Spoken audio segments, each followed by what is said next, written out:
Alors, séance numéro 3 sur la vaporisation de l'eau.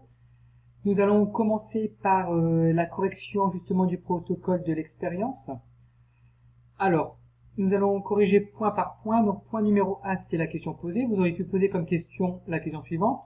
L'eau s'évapore-t-elle plus vite dans le vase ou dans la bassine? Ensuite, il fallait écrire une ou plusieurs hypothèses. Donc, je pense qu'il y avait deux hypothèses possibles. Soit la première hypothèse, c'est je crois que l'eau s'évapore plus vite dans le vase. Et la deuxième hypothèse, c'est je crois que l'eau s'évapore plus vite dans la bassine.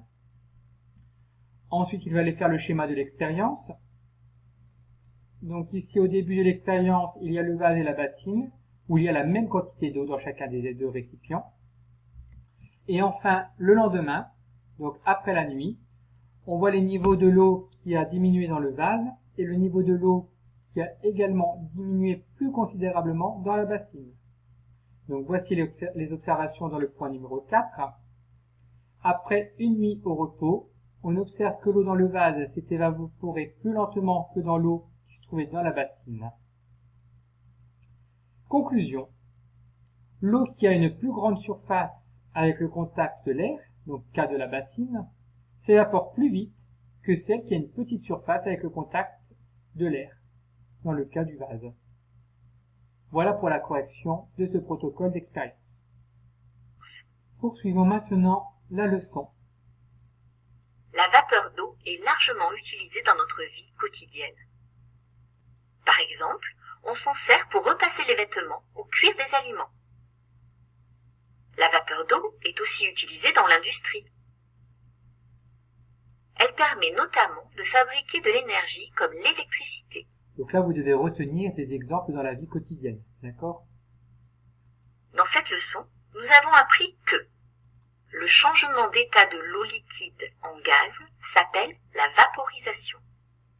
La vapeur d'eau est un gaz invisible.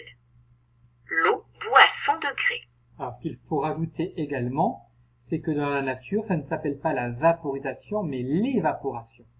D'accord? Et c'est un phénomène qui se fait plus lentement que la vaporisation. D'accord?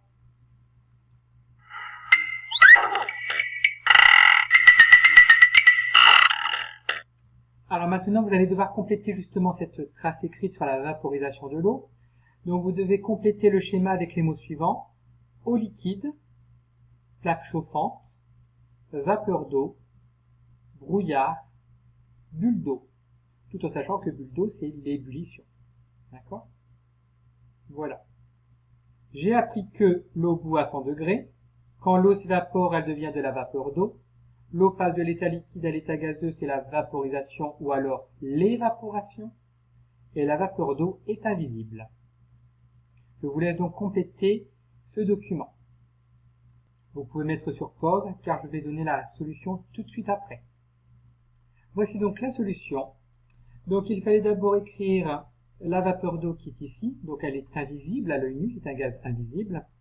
Par contre le brouillard se voit directement au-dessus de la casserole, puisque ce sont des milliers de fines gouttelettes d'eau.